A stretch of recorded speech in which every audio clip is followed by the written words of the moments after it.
नमस्कार, आप देख रहे हैं सूर्य समाचार। आप किसी तारुफ के मोहताज नहीं हैं। आपके नाम से सब परिचित हैं, आपके काम से सब परिचित हैं। परिचय बस मैं इतना जानना चाहूँगा, इस वक्त जो शख्स मेरे सामने बैठा है कौन है? देखिए, हिमाचल प्रदेश में चुनाव होके हटा है और हमें जिम्मा था हिमाचल प्रदेश में सरकार बनाने का। मेरे नेता श्री राहुल गांधी जी ने जब आज से 5 साल पहले मुझे विधायक दल का नेता बनाया था तो मुझे एक ही जिम्मेवारी दी थी कि 5 साल के बाद हमें सरकार चाहिए जी। हमने उस जिम्मेवारी का निर्वहन कर दिया है। हिमाचल प्रदेश में कांग्रेस की सरकार बनने की तरफ अग्रसर है। चंद ही दिन रह गए हैं, भारतीय जनता पार्टी का शासन समाप्त होगा और हिमाचल प्रदेश में कांग्रेस की सरकार स्थापित होगी। तो इस वक्त हम क्या समझें कि इस वक्त जो मेरे सामने शख्स बैठे हैं मुकेश अग्निहोत्री, ये होने वाले मुख्यमंत्री हैं हिमाचल प्रदेश के, ये मैं मान सकता हूँ? नहीं, देखिए, ये फैसला कांग्रेस हाईकमान को करना है। मैंने कहा कि मुझे जो जिम्मा दिया था मैंने उसका निर्वहन किया है। बाकी सब हाईकमान के विवेक पे निर्भर है कि क्या फैसला करना है, क्या नहीं करना है।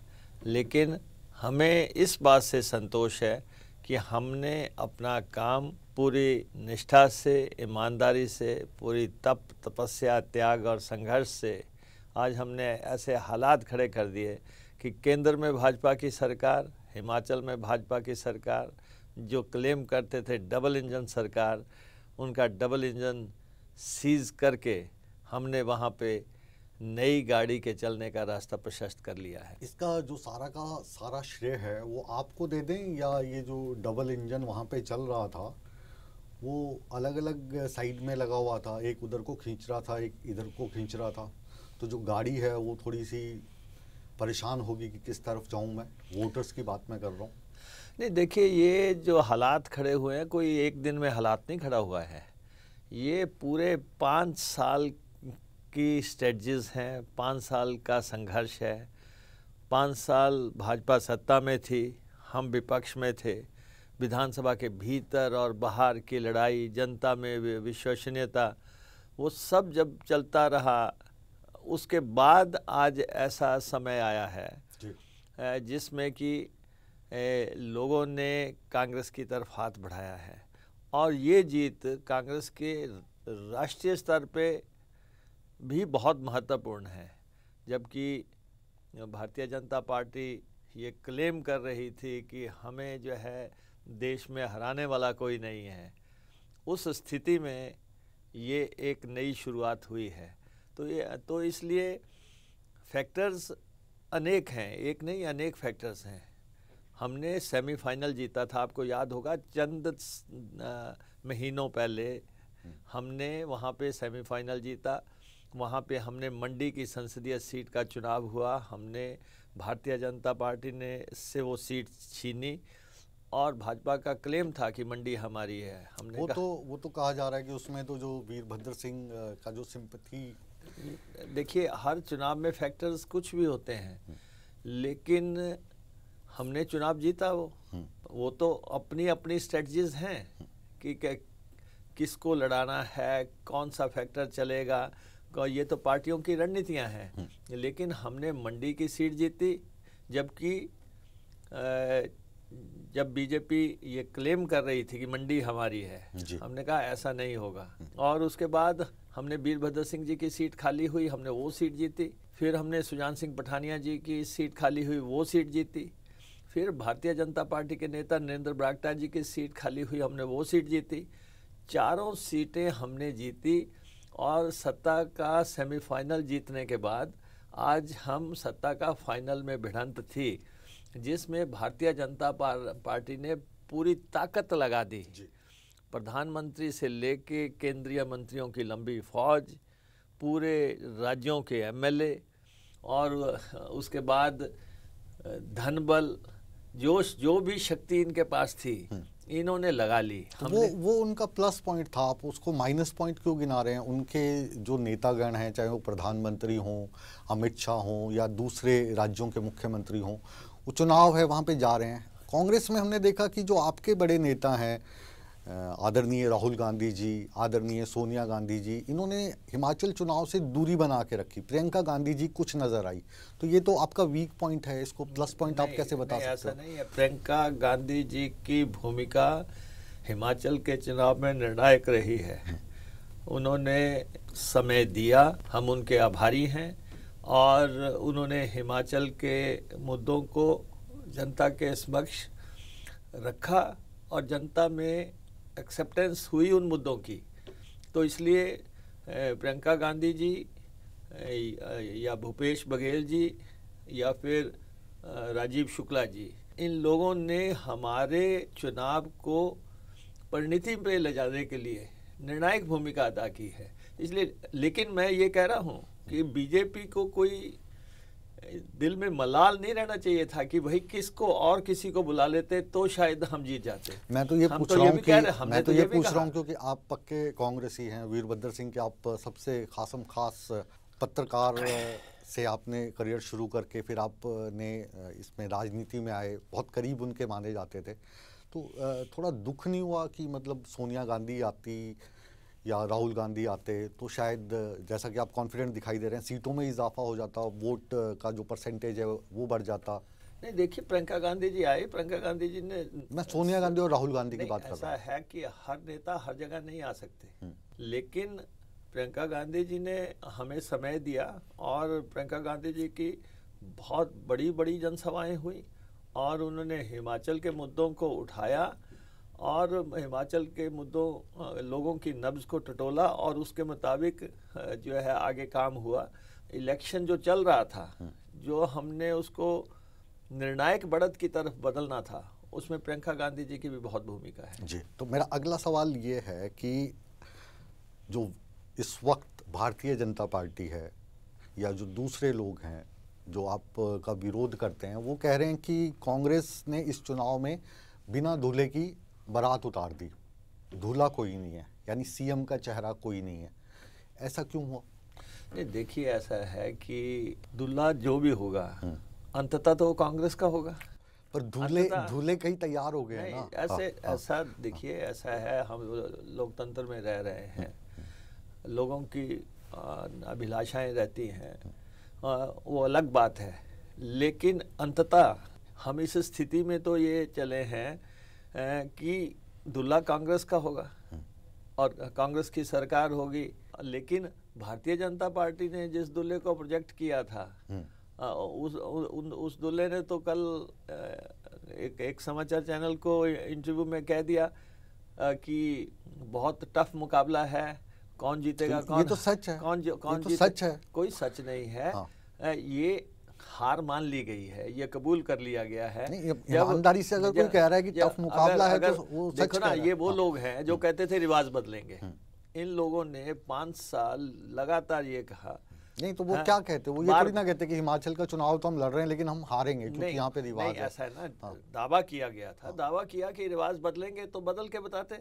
हमने कहा आप लोगों में पूरे कॉन्फिडेंट लग रहे हो मेरे को कि चली गई सरकार। बिल्कुल जाएगी सरकार, तो यहाँ पे और 20-25 दिन का ये तो चुनाव आयोग। चलो एक तो दूल्हा हम आपको मान के चल रहे हैं और जो सर्वश्रेष्ठ वर होना चाहिए उसके तौर पे आपको देखते हैं, हिमाचल की जनता देखती है, क्योंकि आपने सीएलपी के लीडर के तौर पे विपक्ष की जो भूमिका रही वो आपके नेतृत्व में काफ़ी उसने नाम कमाया। दूल्हा बनने के लिए कई लोग घोड़ी पे सवार होने के लिए तैयार हैं, मसलन सुखविंदर सिंह सुक्खू हो गए, सुधीर शर्मा हो गए, प्रतिभा सिंह होगी, पहले सिर्फ नाम मुकेश अग्निहोत्री का ही चल रहा था। तो ये सत्ता आती दिख रही है इन लोगों को? नहीं, देखो, ये सब हमारे साथी हैं, कोलीग्स हैं, सब लोगों ने चुनाव लड़ा है और इसलिए मैं इस विवाद में नहीं जाना चाहता कि कौन दूल्हा होगा, कौन आगे जाएगा। मुझे हाईकमान पे पूरा भरोसा है, हमारी हाईकमान जो भी फैसला करेगी हम उसको अक्षरशः पालन करेंगे। मैं आपको कह रहा हूँ कि सबसे बड़ा जिम्मा ये था कि प्रदेश में सरकार को लेके आना। जब मसला शुरू हुआ था उस समय ये था कि पार्टी उस समय लोएस्ट स्टेप पे थी। हाँ। जब मैं विधायक दल का नेता बना उस समय पार्टी सत्ता से बाहर हुई थी, और हमें हमारे नेता श्री राहुल गांधी जी ने ये कहा था कि लड़ाई लड़नी है, निर्णायक लड़नी है, कोई समझौता नहीं करना है, और 5 साल कोई आपको डिस्टर्ब भी नहीं करेगा। और वैसा ही हुआ, जो उन्होंने कहा वो अक्षरश उसका पालन हुआ, और 5 साल हमने लड़ाई लड़ी। 5 साल में विधायक दल का नेता रहा। हमने विधानसभा के भीतर और बाहर ये दिखा दिया कि विपक्ष क्या होता है, विधायक दल क्या होता है, और लड़ाई कैसे लड़ी जाती है। वो लड़ाई हमने लड़ ली। अब हमारा काम जो है ख़त्म हो गया। हमने निर्णायक लड़ाई लड़ दी, और हमारा काम था सत्ता को पलटना। पत्रकार वाली बात कह दी कि हमने तो खबर भेज दी, अब ये संपादक देखे लगानी है या नहीं। बिल्कुल, हमने, हमारा काम था सत्ता को पलटना। हाँ। हमने सत्ता पलट दी है। अब मैं आपको ये बताऊं। अच्छा, चलिए ये बताइए कि जो भारतीय जनता पार्टी है उसके तकरीबन खड़े हुए थे 21 बागी और आपके थे 7, और जाहिर है कि जिस पार्टी के आने की संभावना रहती है उसमें बागियों की संख्या काफ़ी ज़्यादा हो जाती है। तो ये चमत्कार था या फिर जो बागियों को कंट्रोल आपने कर लिया? नहीं, मैं ये आपको कहूँगा, हमारी टिकटें निश्चित तौर पे भाजपा से बेहतर थी। हमारा टिकटों का आवंटन बड़ा स्मूथली हुआ है। भारतीय जनता पार्टी जो है डबल इंजन होते हुए भी, केंद्र में होते हुए, आपने देखा प्रधानमंत्री जी एक भाजपा के बागी को मना रहे हैं, बागी फिर नहीं मान रहा है।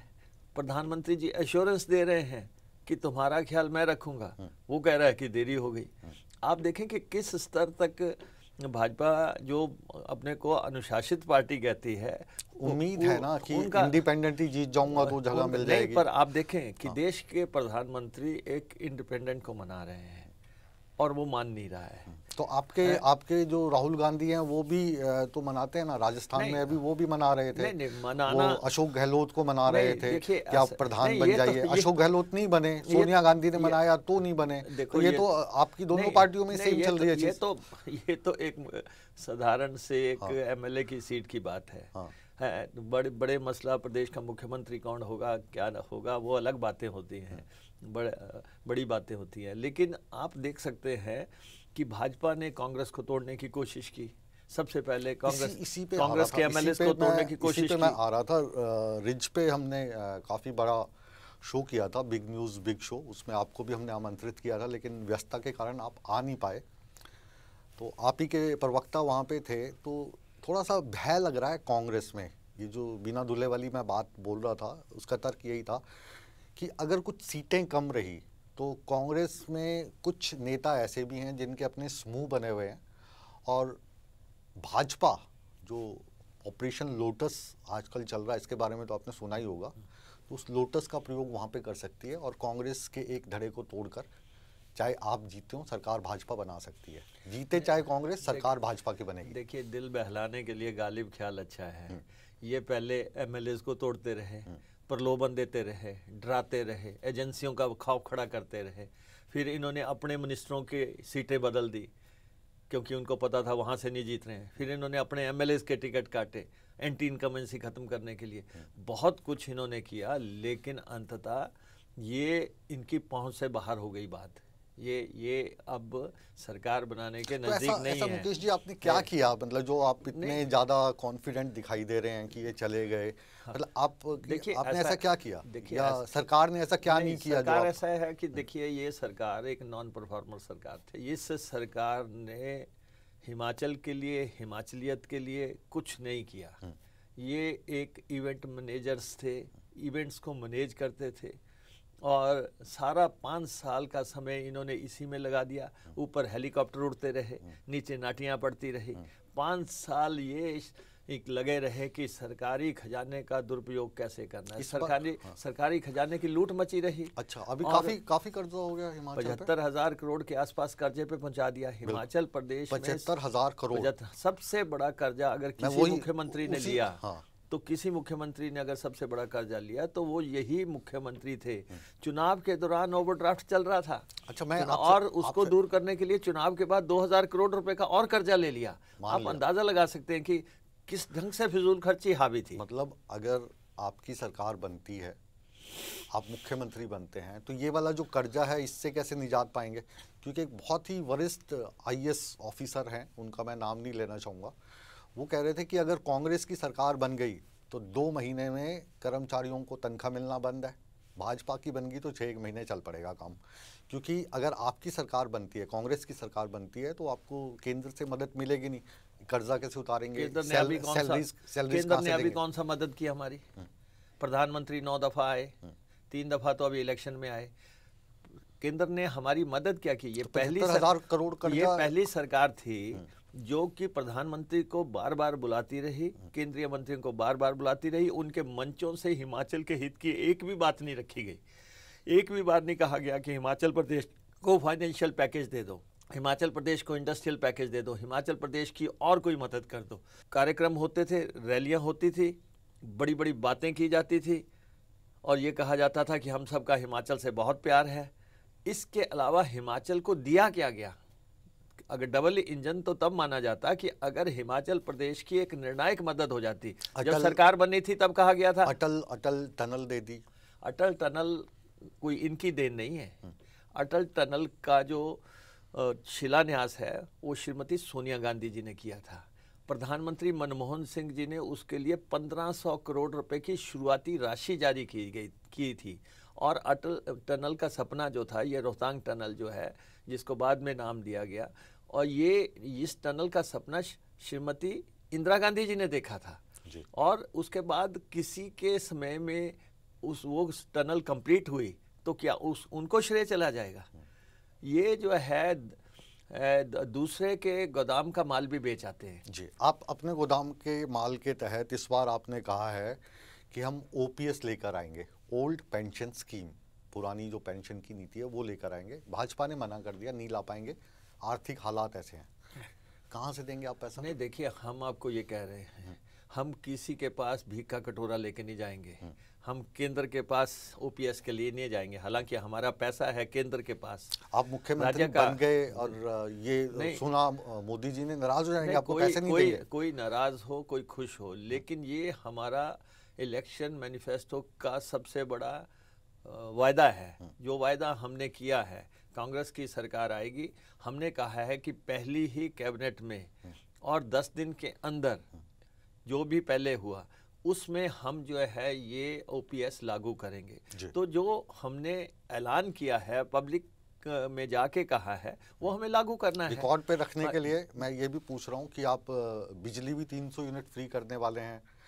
आप की सरकार अगर आती है तो आप 1500 रुपये भी हर एक महिला को देंगे। बिल्कुल। तो ये जो वायदे हैं, ये वायदे लगता है जैसे केजरीवाल को कॉपी करना शुरू कर दिया है कांग्रेस ने भी और भाजपा ने भी। नहीं, ये केजरीवाल का कोई मॉडल नहीं है। ये फ्री का मॉडल तो केजरीवाल का ही है। भाजपा भी बार बार बोलती है कि फ्री का मॉडल केजरीवाल का, फिर बैनर्स लगा देते हैं। कांग्रेस का भी सेम है। ये ऐसा नहीं है। हिमाचल प्रदेश में हमारा इलेक्शन मैनिफेस्टो है जिसमें हमने कहा हम ओपीएस देंगे। ओपीएस, सबसे पहले ओपीएस के इशू पर अगर आए तो देश के दिवंगत प्रधानमंत्री श्री अटल बिहारी वाजपेयी जी ने ओपीएस बंद की। तो इससे पहले आपकी सरकार थी, तब तो आप बात नहीं करते थे। नहीं, आप सुनिए, 2003 में ये बंद कर दी गई और राज्यों को भी विवश कर दिया गया कि आप ओपीएस नहीं देंगे, आप पेंशन नहीं देंगे कर्मचारियों को, और अगर देंगे तो आपको जो है फाइनेंशियल दिक्कतों का सामना करना पड़ेगा। तो सारी सरकारें प्रेशर में आ गई। ओवर द ईयर्स कर्मचारियों ने भी 8-10 साल कुछ नहीं कहा और वो खामोश रहे।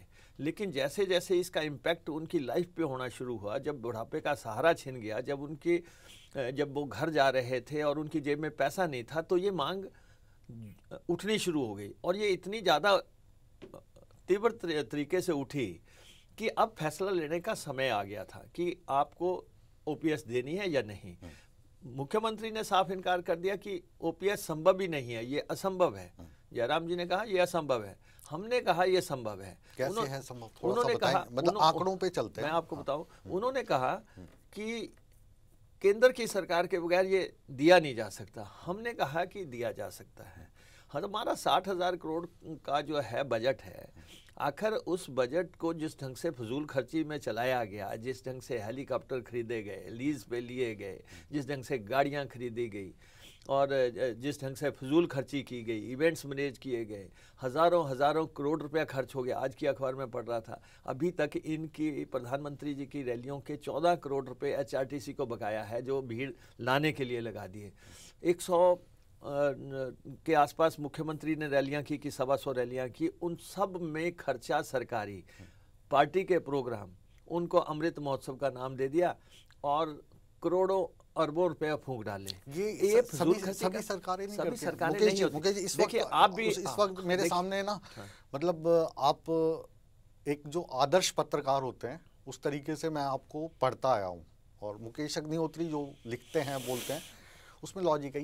ये काम तो सभी सरकारें करती है। आपकी आएगी, आपकी किसी ने केजरीवाल भी ऐसे बोलते थे, वो भी सारे सुख सुविधाएं उठा रहे हैं। मैं मान सकता हूँ कि किसी ने मंच लगा लिया, किसी ने माइक सर्विस लगा ली, किसी ने फूल लगा लिए, लेकिन किसी ने ये आज दिन तक नहीं किया कि रैलियों की भीड़ ढोने के लिए सरकार काम करेगी, अफसर काम करेंगे, पंचायत सेक्रेटरी जो है बसें भरेंगे, ग्राम सेवक जो है उनको बसों से उतारेंगे, और पटवारी जो है उनके लिए खाना लेके आएगा, तहसीलदार जो है उनको पानी सर्व करेगा। क्या पता कार्यकर्ता होंगे ना, अरबों रुपया खर्च दिया। ऐसा भाजपा के कार्यकर्ता बन गए होंगे, अरबों रुपया खर्च दिया। अब आप कहेंगे कि एक ही बात होगी, या तो आप अपने शहनशाही अंदाज में रहो कि ये सब काम करो, या फिर आप जो जनता के मुद्दे हैं उनको हल करो।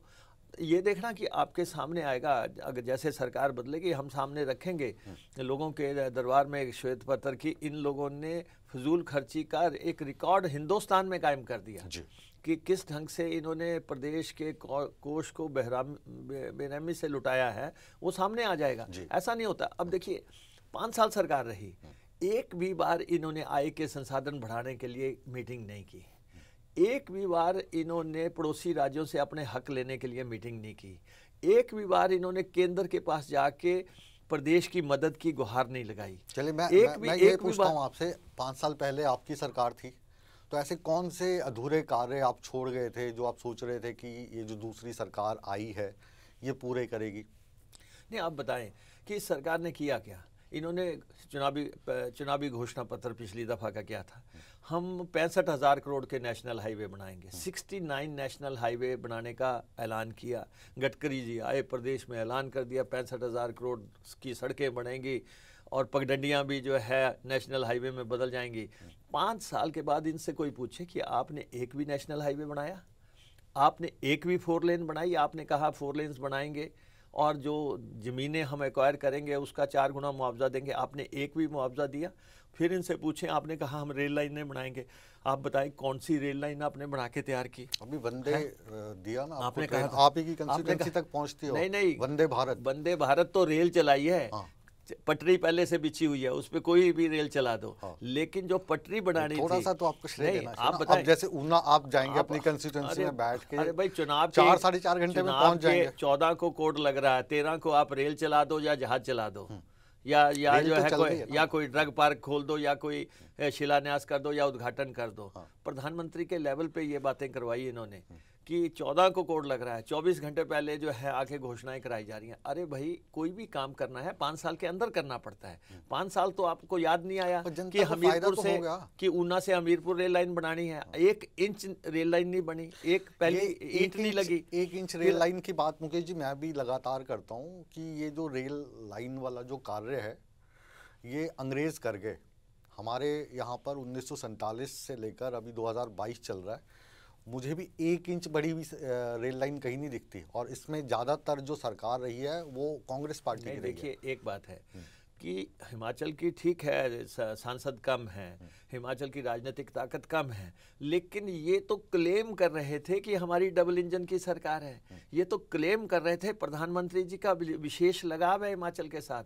प्रधानमंत्री जी हिमाचल में रहे हैं और केंद्रीय मंत्री अनुराग ठाकुर जी बैठे हैं, और मुख्यमंत्री लगातार इस बात को भुनाते आए हैं कि जी मेरे केंद्र से बहुत अच्छे संबंध हैं। अगर आपके इतने ही अच्छे संबंध होते तो आप 1 इंच तो रेल लाइन बढ़वा लेते। आपने कहा था हम हवाई पट्टियां बनाएंगे, शिमला को एक्सपेंड करेंगे, गग्गल को एक्सपेंड करेंगे, बुनतर को एक्सपेंड करेंगे। फिर इन्होंने कहा था कि मंडी में नई हवाई पट्टी बनेगी, ये मेरा ड्रीम है। आपने जो है अपने ड्रीम को भी जो है हकीकत में नहीं बदला, एक भी पहला पत्थर नहीं लगा। जबकि हर बजट में उसके लिए प्रावधान, हर बार उसकी बात होती थी कि मुख्यमंत्री जी मंडी में हवाई पट्टी बनाएंगे। जो व्यक्ति अपने घर में हवाई पट्टी नहीं बना सका, उसने हमारा क्या करना था, प्रदेश का क्या होना था। तो इसलिए अब हम इस ज़्यादा विवाद में नहीं पड़ना चाहते। जो इनके वायदे थे इन्होंने पूरे नहीं किए, अपना घोषणा पत्र इन्होंने डस्टबिन में फेंक दिया। जो भी इनका दृष्टि पत्र था, शासन में आते ही ये दृष्टिहीन हो गए और इनके प्राथमिकताएं अलग हो गई। लेकिन अब पूरे 5 साल जो है महंगाई चरम पे रही। अब आप बताओ, पूरी दुनिया में रही नहीं, ऐसा है कि कोविड रहा, आपका बहुत हुई महंगाई की बार, अब की बार भाजपा सरकार, आपने नारा दिया था और कोविड आ गया ना। नहीं तो नहीं, उसके बाद अगर 30 रुपए किलो आटा बिकेगा, 250 रुपए की सरसों की बोतल बिकेगी, अगर 1200 रुपए का गैस का सिलेंडर बिकेगा, 1200 रुपए गैस का सिलेंडर बिकेगा, 500 रुपए की सीमेंट की बोरी बिकेगी, 9000 रुपए का सरिया बिकेगा। आपने दूध पे टैक्स लगा दिया, दही पे टैक्स लगा दिया, पनीर पे टैक्स लगा दिया, लस्सी पे टैक्स लगा दिया। देश की अर्थव्यवस्था को भी देखना है ना। आप देखें ना ब्रिटेन में क्या हो गया। अरे भाई, अगर अपनी जनता को थोड़ा हम उन मुद्दों पे तो जा ही नहीं रहे हैं। जो ये कहा था 15-15 लाख रुपए आएंगे, काला धन आएंगे, हम उसमें तो जा ही नहीं रहे। अर्थव्यवस्था की बात तो तब होती है। लेकिन 15 लाख से मेरे को अभी याद आया, आपने कहा हर एक महिला को 1500 रुपए देंगे। तकरीबन कितनी महिलाएं अपने, नहीं हमारी आधी आबादी महिलाओं की है, कितनी होगी, और उसमें जो है 60 साल से ऊपर जो है पेंशन लग चुकी है। उनको 60 साल से ऊपर तो पेंशन लग चुकी है, उनको नहीं देंगे। वो तो वैसे ही कवर्ड है। हाँ। अब ये है 60 साल से नीचे की, 18 साल से 60 साल का जो क्राइटेरिया है, उसमें जो लोग फिट इन होने अप्रोक्सीमेटली अपना बजट बन रहा है, जितना भी होगा, ये हमारी कमिटमेंट है, पार्टी की कमिटमेंट है। पार्टी ने हाईएस्ट लेवल पे इसकी कैलकुलेशंस करके हाईकमान से डिस्कशंस करने के बाद जो है ये सारा घोषणा पत्र तैयार किया है। उस घोषणा पत्र, ये हमारा घोषणा पत्र है, जैसे सरकार बनेगी हम इसको इम्प्लीमेंट करेंगे। अच्छा, मेरे को एक सवाल और जहन में आ रहा है। भाजपा पे ये हमेशा आरोप लगता है कि भाजपा जो है वो धर्म की राजनीति करती है, मंदिर की राजनीति करती है। हैरानी तो मुझे उस वक्त हुई जब मुकेश अग्निहोत्री भी बोल रहे हैं कि मैं भी राम मंदिर बनवाऊंगा, आलीशान राम मंदिर बनेगा ऊना में। तो आप कब से ये वाली राजनीति करने लगे? नहीं, देखिए, हमारी देवभूमि है, देवभूमि है। हमारे यहाँ पे लोगों की आस्थाएं हैं और आस्थाओं के मुताबिक हमारे पास चिंतपूर्णी मंदिर है, हमारे पास ज्वालामुखी मंदिर है, हमारे पास नैना देवी मंदिर है, हमारे पास कांगड़ा माता है, हमारे पास जो है चामुंडा माता है, हमारे पास बाबा बालकनाथ है, और दूसरी तरफ चले जाओ भीमा काली है, इधर भरमौर में चले जाओ शिव 84 शिवों का, हर तरफ आप चले जाओ। तो उसमें आपके दिमाग में ख्याल आया कैसे राम मंदिर बनवाने का? अब ऐसा है, राम के नाम पे ज्यादा वोट पड़ती है, माता के नाम पे मांग लेते हैं। ऐसा नहीं है कि ऐसा नहीं है। अगर ये लोग कहते हैं, अगर ये लोग इनको जब अगर इन्हीं लोगों के पद चिन्हों पे चलेंगे तो आप में और भाजपा में फर्क क्या रहेगा? फर्क कुछ नहीं है। आस्थाएं हमारी भी वही हैं, लेकिन ये साबित करते हैं कि भगवान पे कब्जा इनका है। ये साबित करते हैं। अगर हम अपनी सभा में बोलते हैं भारत माता की जय, तो भाजपा वालों को परेशानी हो जाती है। ये सोचते हैं भारत माता की जय कांग्रेसी कैसे बोलते हैं। अगर हम कहते हैं श्री राम जी की, श्री कृष्ण जी की, भोलेनाथ की जय करें, तो इनको लगता है कि जैसे इनका एकाधिकार छिन गया। ये वाला तो माहौल, आप बताएं मुझे, आप बताएं, आप मंदिर नहीं जाते? बिल्कुल जाते हैं। तो उसी ढंग से हम भी जाते हैं, हमारी भी आस्थाएं हैं। अगर हमारे वहां पे आप बताओ कि अगर मेरा सवाल, मैं आपको एक बात पूछना चाहता हूं, आप जैसे जो राजनेता हैं उनको इंटरव्यू करने का चांस बहुत कम मिलता है क्योंकि आप पत्रकार हैं, इंटेलेक्चुअल हैं। मेरा ईमानदार सवाल आपसे ये है कि अगर जो बातें भाजपा करती है और उसी भाजपा का आप विरोध कर रहे हैं और उन्हीं के फॉर्मूले को आप फिर चुनाव में, राजनीति में आजमाने लगे, तो आपकी क्रेडिबिलिटी खराब नहीं होती है उससे? नहीं, ऐसा कुछ नहीं है। हम आस्था के लोग हैं, हम आस्था के लोग हैं। हमारी कांग्रेस ने तो कभी मंदिर के नाम पे वोट नहीं मांगा। मंदिर के नाम पे नहीं, पता नहीं कितने मंदिर हमने अपनी कॉन्स्टिट्यूंसियों में बनवाए हैं, चाहे वो बनवाए होंगे, लेकिन आपने कभी वोट के लिए नहीं मांगा। देखिए, गुरु रविदास महाराज के मंदिर लोग कहते हैं हमें बना के दो, बने हैं। श्री चरणों के मंदिर हम लोगों ने कहा हमें बना के दो, हमने कहा बनाए हैं। लोगों ने कहा कृष्ण के मंदिर बनाओ, नहीं वो हो रहे हैं, गुप्त दान होता है ना। अगर लोग मंदिर में जाते हैं, गुप्त दान होता है। लेकिन अगर ये कहते हैं, ये वाला पहले गुप्त दान के तौर पे होता रहा, अब उस दान का पोस्टर बनाने की बात हो रही है। नहीं, देखिए, अगर हमारे वहां पे धरती जो है ईश्वर की धरती है, देवभूमि है, अगर लोग चाहते हैं कि यहाँ पे हम नदी के किनारे घाट बना के दें तो क्यों नहीं बना के देंगे। लोग कहते हैं शमशान घाट बना के दें तो क्यों नहीं बना के देंगे। लोग जो मांग करेंगे उस मांग को, लेकिन विकास, कल्याण और गरीब की सेवा हमारा एजेंडा है। मुकेश अग्निहोत्री ने पहले भी ये चीज़ें बनवाई होंगी, कांग्रेस ने भी बनवाई होंगी, इसका हम पूरा सम्मान करते हैं। लेकिन ये जो धार्मिक चीज़ें हैं, चाहे मंदिर हैं या घाट की बात है या गुरु रविदास की बात आप कर रहे हैं, वो वाली चीज़ें कांग्रेस पार्टी ने या आपने कभी मीडिया में आके गिनवाई नहीं, इस बार आपको गिनवानी पड़ी हो। नहीं, मैं आपको ये बताऊं कि अब अगर एक वैष्णो देवी अंतर्राष्ट्रीय स्तर पे विख्यात हो सकती है एक श्रद्धा के स्थान पे, तो हमारे तो चप्पे चप्पे पे है। हमारी चिंतपूर्णी, हमारी ज्वालामुखी, हमारी श्री नैना देवी, अगर हम इन मंदिरों को जो है आगे विकास करते हैं इन मंदिरों का और श्रद्धालुओं के लिए सुविधाएं खड़ी करते हैं, तो हमें क्यों रोका जाएगा। क्योंकि आखिर अगर सब लोग अप्रिशिएट करते हैं कि वैष्णो देवी बहुत अच्छा बन गया, अगर हम यहाँ पे करेंगे तो मैंने तो ये कहा है इससे आगे बढ़ के हिमाचल प्रदेश में मंदिरों का मंत्रालय बनाएंगे, मंदिरों का मंत्रालय बनाएंगे, क्योंकि हमारे जितने मंदिर हैं और सरकार के अधीन मंदिर हैं, उन मंदिरों का रख रखाव, उनमें अरबों रुपए जमा है, उनमें जो है सैकड़ों टन जो है सोना पड़ा हुआ है। तो हमें इनका किस ढंग से सार्थक तरीके से इस्तेमाल करना है। ये वाले तो मंदिर पहले से ही सरकार ने अधिग्रहण कर लिए हैं, अधिग्रहण किया है। हाँ, लेकिन इसको डीसी चलाते हैं, डीसी का संचालन करना और मंदिरों का रख रखाव में श्रद्धालुओं के हिसाब से सुविधाएं कायम करना और उसको अंतर्राष्ट्रीय स्तर पे लाना। तो हमने कहा कि ठीक है, हम मंत्रालय बनाएंगे। हम गऊओं का जो मुद्दा है वो वहाँ पे गौशालाएं बननी है, हम इस मंत्रालय के अधीन देंगे। हमारे मेले हैं, चप्पे चप्पे पे मेले होते हैं, अंतर्राष्ट्रीय स्तर के मेले होते हैं, हम इस मंत्रालय के अधीन देंगे। तो इसलिए अगर कोई व्यवस्थाएं लोग मानते हैं कि ये होने चाहिए, तो हम उस हिसाब से अपना एजेंडा लेके चले हैं। हम इनका नकल नहीं कर रहे हैं, ये तो सिर्फ एक स्थल की बात करते हैं, हमें अपना प्रदेश देखना है। नहीं, जैसे राम का नाम, गौ माता का सम्मान, सूर्य नमस्कार, ये सारे तो पेटेंट हैं बीजेपी के। अगर आप इनकी बात करोगे तो फिर लगेगा आपने आइडिया चुरा लिया। नहीं, तो बीजेपी ने क्या किया, बीजेपी ऐलान कर देती। हाँ। बीजेपी कह देती है हमने, बीजेपी 5 साल रही, बना लेते मंदिरों का मंत्रालय बना लेते, महिलाओं का मंत्रालय बना लेते। इन्होंने नहीं बनाया। मैंने आपको बताया ना कि नॉन परफॉर्मिंग गवर्नमेंट थी हिमाचल प्रदेश में। इनोवेटिव तरीके से काम करना पड़ेगा, नए आइडियाज के साथ काम करना पड़ेगा। जैसे अब आप कह रहे हैं कर्मचारियों की बात थी, आप कह रहे हैं कि ओपीएस का ऐलान क्यों होगा। अगर आप देखें कर्मचारी, मैं बहुत खुश हूँ कि अगर आपकी सरकार आती है और आप ओल्ड पेंशन स्कीम लागू करते हैं, तो मुझे पता है कि हिमाचल प्रदेश के हर एक घर में एक कर्मचारी है और बुढ़ापे में उसको पेंशन की ज़रूरत है।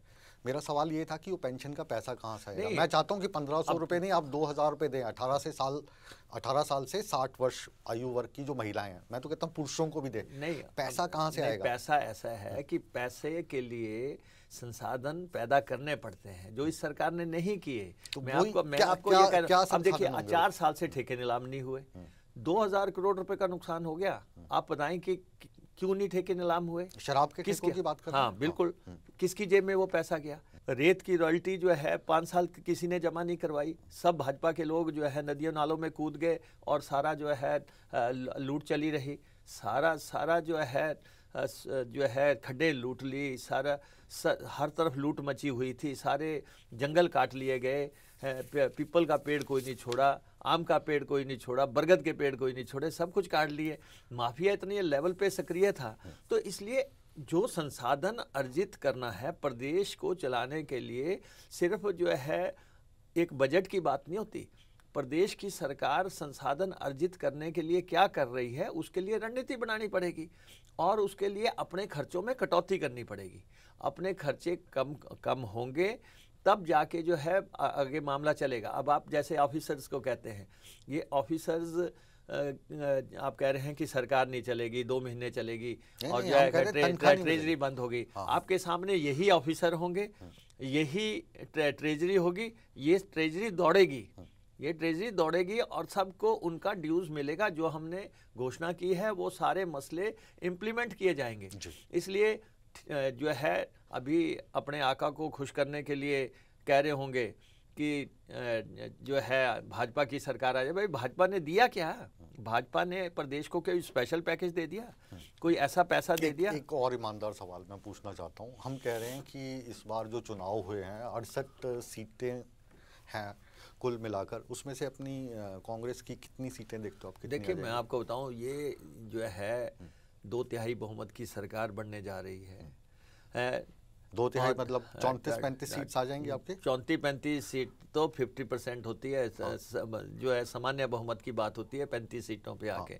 ये 2/3 बहुमत की सरकार होगी।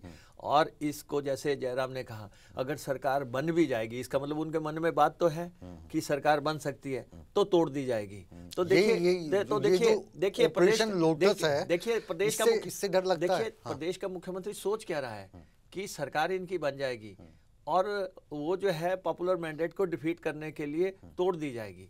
ऐसा होने नहीं वाला है। इसीलिए प्रदेश की जनता भी बहुत समझदार है, वो इतना मैंडेट दे रही है। होने की आशंका, मैं संभावना नहीं शब्द का इस्तेमाल कर रहा हूँ, आशंका इस्तेमाल कर रहा हूँ। प्रदेश के लोग उसके लिए आशंका जो व्यक्त की जा रही है ना मुकेश जी, वो ये की जा रही है कि जैसे अभी ये जो बीजेपी का चुनाव हुआ, मैं तो एकदम साफ और स्पष्ट वही से बोलता हूँ, इसमें नेताओं की धड़े बने, वहाँ पे भाजपा के बड़े बड़े नेताओं के धड़े बने, आप भी जानते हैं हम भी जानते हैं। वैसे कांग्रेस में भी धड़े बने हुए हैं। वो एक धड़ा अगर टूट जाता है, वो किसका होगा नहीं कहते। कोई तो धड़ा कांग्रेस का कोई धड़ा नहीं टूटने वाला है। कांग्रेस पूरी तरह अनुशासन में तरीके है। टूटना होता तो चुनाव से पहले इन्होंने पूरा दम लगा लिया। कितना दम लगाया कि अब हमारे पास टेलीफोन मौजूद हैं जो मुख्यमंत्री ने एमएलएस को किए हैं, जो इनके नेताओं ने एमएलएस को किया है, हमें ज्वाइन कर लो, हम प्रलोभन भी दे रहे हैं आपको मंत्री बना देंगे, नेताओं को, हमारे नेताओं को। जब ये बातें चलने नहीं वाली हैं, ये मैं आपको ये खुशफहमी में रहने वाली बात है। एक फायदा हुआ आपको, एक तो आपके साथ चुनाव लड़ने के लिए आप नहीं आई आम आदमी पार्टी, और दूसरा जो मुझे विश्वसनीय सूत्रों द्वारा पता चला है, भाजपा की जो रणनीति रही उससे भी कांग्रेस को काफ़ी लाभ हुआ है। थोड़ा सा इस पे प्रकाश डालेंगे? देखिए ये किस ढंग से चुनाव जीतते थे। उत्तराखंड का चुनाव इन्होंने कैसे जीता? इन्होंने आम आदमी पार्टी को वहां फ्लोट कर दिया। अब ऐसा तो मत करिए। नहीं, मैं आपको बताऊं, हाँ। आम आदमी पार्टी को भाजपा क्यों फ्लोट करेगी? सुनिए कि वो अब इनकी यहाँ भी चाहत यही थी। ये चाहते थे आम आदमी पार्टी प्रदेश में पैर पसारे, 4-5 हजार सीटों पे ले, और उसके बाद जो है फिर तो इनकी सरकार बन जाए। देखो आप ये भी कह देंगे कि दिल्ली में जो आम आदमी पार्टी की सरकार है वो मोदी ने बनवाई है या अमित शाह ने बनवाई है, या पंजाब में जो आम आदमी की सरकार है वो मोदी ने बनाई है या अमित शाह ने बनाई है। देखिए जहां इनका फायदा होता, तो पंजाब में आपकी सरकार बनवा के इनको क्या फायदा हुआ? ये दिल्ली में जो लगातार इनके दिल पे बैठे हुए आप वाले, उससे क्या फायदा हो रहा है? देखिए दिल पे यहाँ दिल्ली में क्या हो रहा है, लेकिन स्टेट्स कैप्चर करने के लिए इनका सीधा सीधा फार्मूला है कि उत्तराखंड में इनका ये प्रयोग सफल हो गया कि वहाँ पे जो है आपको आगे फैला दिया गया। उत्तराखंड में जो सरकार दोबारा से इनकी बनी ना, उसमें इससे ज्यादा जो श्रेय है वो कांग्रेस को जाता है, क्योंकि कांग्रेस में कलेश इतना था, उस कलेश के चलते। देखिए मैं आपको हिमाचल में ये बता देना चाहता हूँ, हमने सबसे पहले ये किया कि पंजाब में आम आदमी की पार्टी की सरकार है, बॉर्डर हमारा लगता है 18-20 कॉन्स्टिट्यूंसीज पंजाब के साथ लगती है। हमने सबसे टॉप प्रायोरिटी पे सबसे पहले आपकी एंट्री हिमाचल प्रदेश में रोकने के लिए कारगर नीति बनाई, और वो नीति वो सफल नीति थी। पंजाब में जिस ढंग से इनकी एंट्रेंस हुई, जिस ढंग से प्रवेश हुआ, जैसे गोलियां चलने लगी, जैसे मारकाट होने लगी, जिस ढंग से गाड़ियां लूट होने लगी, जैसे खालिस्तान के नारे लगने लगे, हिमाचल देवभूमि है। हिमाचल के लोग समझ गए कि ये लोग जो हैं इनका हिमाचल प्रदेश में आना ठीक नहीं है। कैसे समझाया आपने? नहीं, समझ गए सब। आपकी कंस्टिट्यूएंसी में भी हमला हुआ ठीक है, मेरी कंस्टिट्यूएंसी में तो जो है शूटर ने आके जो है कांग्रेस पार्टी के वर्कर को गोली मार दी, लेकिन मेरी कंस्टिट्यूएंसी रोका उनको। बिल्कुल, वो फॉर्मूला जानना चाहता हूँ, कैसे बैरिकेडिंग कर दी। सारे लोग, आप लोग जो मीडिया के लोग थे और सब लोग ये आशंका जाहिर कर रहे थे कि आम आदमी पार्टी जाएगी, या तो आम आदमी पार्टी सरकार बना लेगी या आम आदमी पार्टी जो है कांग्रेस को डिफीट करवा देगी। दो ही धारणाएं बताई जा रही थी कि या तो बीजेपी बन जाएगी या आम आदमी पार्टी इतनी आगे चल जाएगी पंजाब की तरह कि वो चले जाएंगे, लेकिन दोनों प्रयोग सफल नहीं हुए। मुझे तो ऐसा लगता है कि जो भारतीय जनता पार्टी की सरकार हिमाचल में थी, वहाँ पे आम आदमी पार्टी घुसने की कोशिश कर रही थी। आपके मुताबिक आपने उनको रोक लिया, आपने आपको रोक लिया, लेकिन हमारी इंफॉर्मेशन के मुताबिक आम आदमी पार्टी अपने आप ही हिमाचल को छोड़ के चलेगी, क्योंकि उनको हिमाचल से ज़्यादा उनको गुजरात में कंसंट्रेट करना था। छोड़ता कब है? जब नाउमीदी हो जाए। एक बार तो मीटिंगें शुरू कर दी थी, एक बार तो कभी मंडी आ रहे हैं, कभी धर्मशाला आ रहे हैं, कभी सोलन आ रहे हैं, कहीं कहीं आ रहे हैं, हर जगह आके जो है पल्स टटोलने की कोशिश हुई। जब पता लग गया कि नहीं यहाँ दाल नहीं गलने वाली है तो पतली गली से निकल आए। तो इसलिए आम आदमी पार्टी का रास्ता प्रशस्त नहीं हुआ। और दूसरा, जो भाजपा ये चाहती थी कि हम प्रधानमंत्री जी के नाम पे चुनाव लड़ेंगे, हम राम मंदिर के नाम से जो शुरू कर दिया था, जो राम को लाए हैं हम उनको लाएंगे, और जो है यूनिफॉर्म सिविल कोड 370 की बातें शुरू की थी। हिमाचल प्रदेश में आप बताओ कि कोई इनका ये मुद्दा चला? हिमाचल प्रदेश में सिर्फ ये एक ही बात थी कि हिमाचल प्रदेश की जयराम सरकार एक नाकाम सरकार है। उस सरकार ने हिमाचल प्रदेश से फरेब किया, धोखा किया। हिमाचल प्रदेश में महंगाई की मार जनता झेल रही थी। हिमाचल प्रदेश में बेरोजगारी चरम पे है। हिमाचल प्रदेश में नौकरियां बेची गई। सबसे बड़ा टैग इस सरकार पे ये हुआ कि पुलिस भर्ती हुई, 6-6, 8-8 लाख रुपए में कांस्टेबल की भर्ती की गई, 4-4 लाख रुपए में आपने जो है पंप ऑपरेटर भर्ती किए, चोर दरवाजे से आपने लोगों को नौकरियां दी, अपने लोगों को भरने की कोशिश की। मेरिट का फेरिस्त है, ये जो आरोपों की फेरिस्त है, ये महज आरोप हैं या इनके सबूत भी हैं आपके नहीं पास? आपके सामने है। 225 लोग तो पुलिस भर्ती में जेल में हैं। 225 लोग जिन्होंने पर्चा खरीदा इस समय जेल में हैं। इनके समय में इन्होंने सीबीआई को इंक्वायरी दी, सीबीआई को मना कर दिया कि आप आना नहीं, और जो है अपने आप ही जो है उसको निपटाने की कोशिश कर दी। जिन लोगों ने पुलिस भर्ती में बेईमानी की, वो लोग आज सचिवालय में बैठे हुए हैं, पुलिस मुख्यालय में बैठे हुए हैं। आपको डर नहीं लगता ईडी से, सीबीआई से? नहीं, ऐसा है कि मैं कोई कारोबारी आदमी नहीं हूँ। मेरा ना कोई पेट्रोल पंप चलता है, ना कोई गैस एजेंसी चलती है, ना मेरा कोई स्कूल है, ना मेरा कोई कॉलेज है, ना मेरा कोई क्रशर है, ना मेरा कोई जेसीबी है, ना मैं कोई जो है कोई ऐसा धंधा करता हूँ। पर ऐसे कुछ नेता तो होंगे ना कांग्रेस में, नहीं जिनका इनमें से काफी कारोबार चलता है। हर्ष महाजन जी चले गए छोड़ के, आपको कोई चले जाए, इतने बड़े नेता, लेकिन ऐसा है उनका क्या कारण? जो चला गया उसे भूल जा, लेकिन जो मिल गया उसे याद रख। जो मिल गया उसको याद रख। हम अपने मिशन पे चल रहे थे।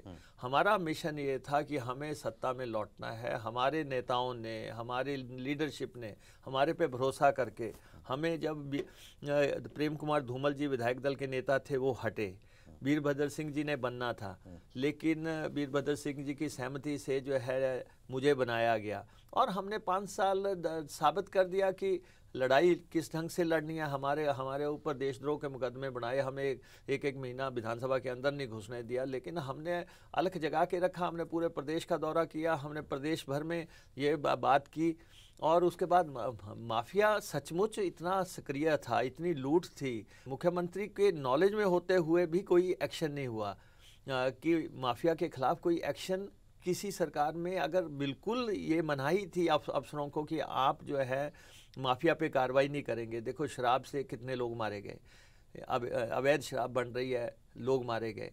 पटाखों की फैक्ट्री में जो है अवैध तौर पे चल रही है, 12 लोग मारे गए। खड्डों में लोग डूब के मर गए। एक्सीडेंट कितने हो गए, 1600 से ज़्यादा रेप हो गए, 400 से ज़्यादा कत्ल हो गए।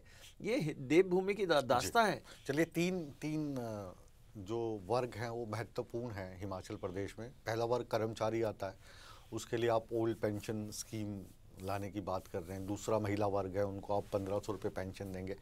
और उसके बाद जो डायरेक्ट और इनडायरेक्ट लोग जुड़े हैं, वो पर्यटन के व्यवसाय से जुड़े हैं या बागवानी के व्यवसाय से जुड़े हैं। तो पर्यटन को लेकर आपकी क्या सोच है? क्योंकि हिमाचल में हर एक मोड़ एक अपने आप में डेस्टिनेशन है, लेकिन वो डेस्टिनेशन पड़ा रहा, वहाँ पे इंफ्रास्ट्रक्चर नहीं पहुँचता है। और बागवानों को लेकर आपकी क्या सोच है कि उनकी मुश्किलात को कैसे हल करेंगे आप? नहीं, देखिए ऐसा है कि कर्मचारी पहले भी सरकारें पलट चुके हैं, नो वर्क नो पे जब लागू किया था तो शांता जी की सरकार पलटी गई थी। कर्मचारी स्कीम तो अच्छी थी, नहीं जो भी हो, कर्मचारियों ने तो देखिए कोई भी चीज तानाशाही से या धौंसपट्टी से नहीं चलती है, जो भी करना है सहमति से होगा। हम तो जनता की ये लोकतंत्र जनता की ताकत से चलता है, तो जनता को विश्वास में लेके चलाना पड़ता है। हमारे कर्मचारी ओरिएंटेड स्टेट है, तो हमें कर्मचारियों को विश्वास में लेकर, अगर कर्मचारियों को पेंशन देनी है तो हम देंगे, और हमने कह दिया पहली कैबिनेट में देंगे।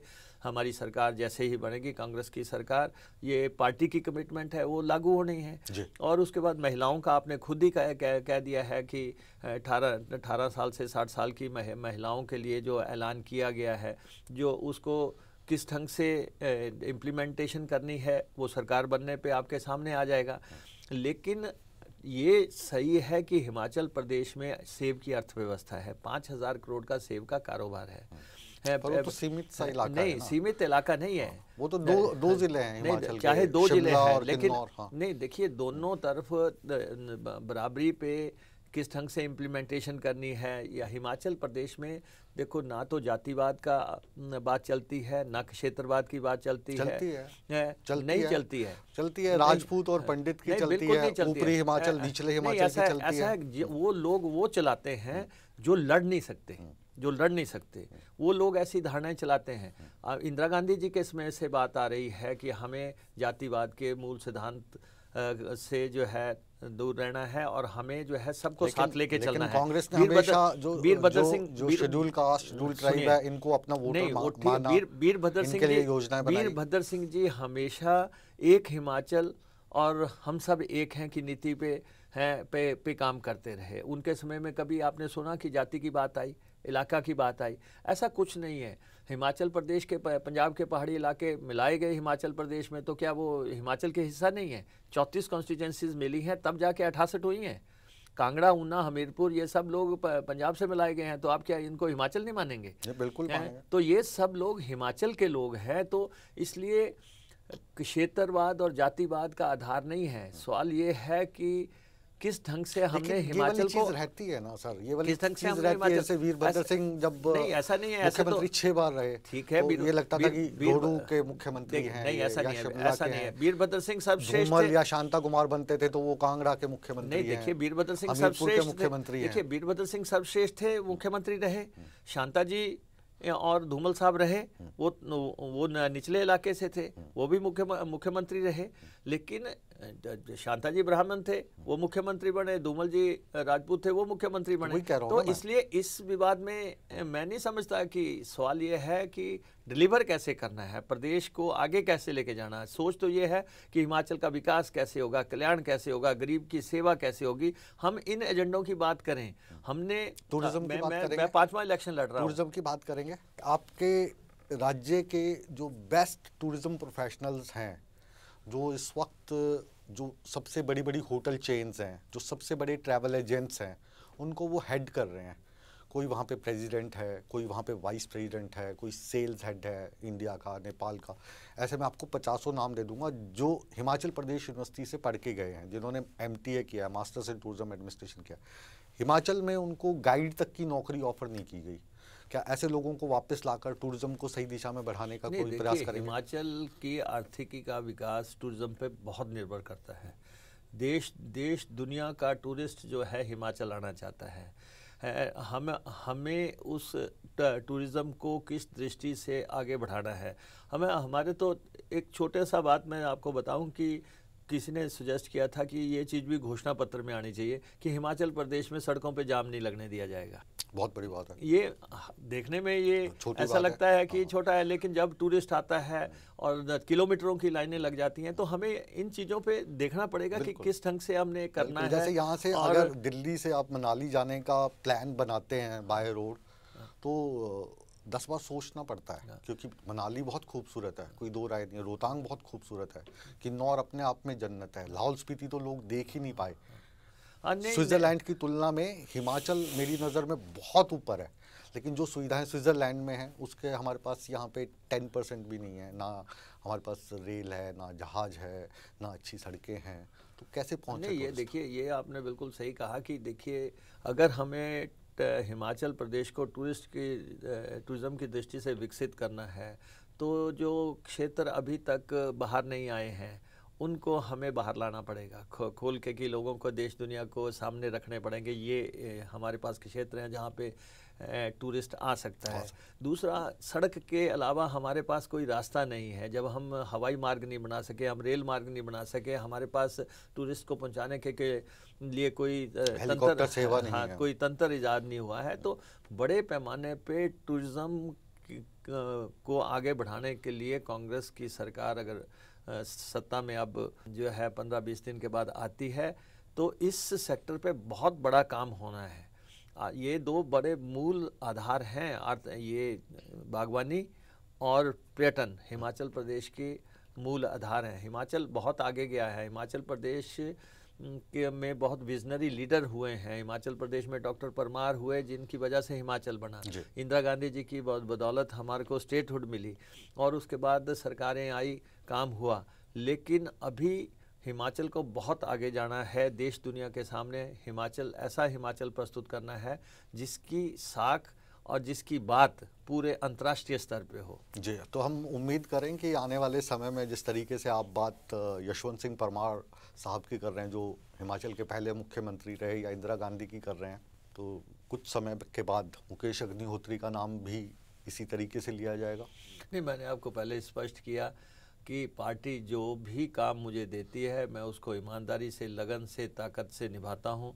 मुझे जिम्मा दिया था सरकार पलटने का और 5 साल विधायक दल के नेता के तौर पे मुझे काम करने का मौका दिया। मैं पार्टी का आभारी हूँ। आगे भी पार्टी जो भी जिम्मेवारियां लगाती रहेगी उसका हम निर्वहन करेंगे। और इसमें कोई आप कहें कि कोई किसी भी तरीके से पार्टी को कोई के आगे कोई मांग रखी जाती है या कोई बात रखी जाती है, हम अनुशासित सिपाही हैं पार्टी के। हमने लगातार चुनाव जीते हैं। हम पार्टी के आभारी हैं कि पार्टी की वजह से हमारा वजूद है। जो कुछ हम हैं वो पार्टी की देन है। इसलिए पार्टी के डिसिप्लिन में हम हर समय शामिल हैं। जी, चलिए, बहुत बहुत शुभकामनाएं। हमारे दिलो दिमाग में जितने भी जहन में सवाल थे वो सभी सवाल हमने आपसे किए। कुछ आपको अच्छे लगे होंगे, कुछ कड़वे लगे होंगे, लेकिन जनता का प्रतिनिधित्व अगर पत्रकार नहीं करेंगे तो कौन करेगा।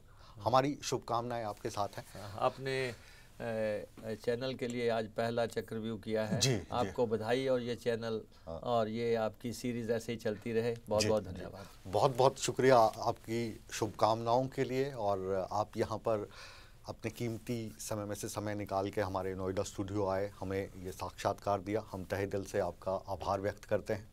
धन्यवाद। तो मुकेश अग्निहोत्री से हमने हर सवाल साफ कोई से पूछा और उम्मीद ये की जा रही है कि इन्होंने भी हर सवाल का जवाब बिल्कुल साफ कोई से, ईमानदारी से दिया। पत्रकार से राजनेता बने हैं और जो हमारे सवालात थे उनके जवाब आपको कैसे लगे इसका फैसला हमेशा की तरह आप करेंगे। फिलहाल चक्रव्यूह मुकेश राजपूत के साथ को यहीं पर विराम देने का समय आ गया है, लेकिन आप कहीं मत जाइए, बने रहिए हमारे साथ, क्योंकि सूर्य समाचार पर हमेशा की तरह खबरों का सिलसिला लगातार जारी है। बने रहे हमारे साथ।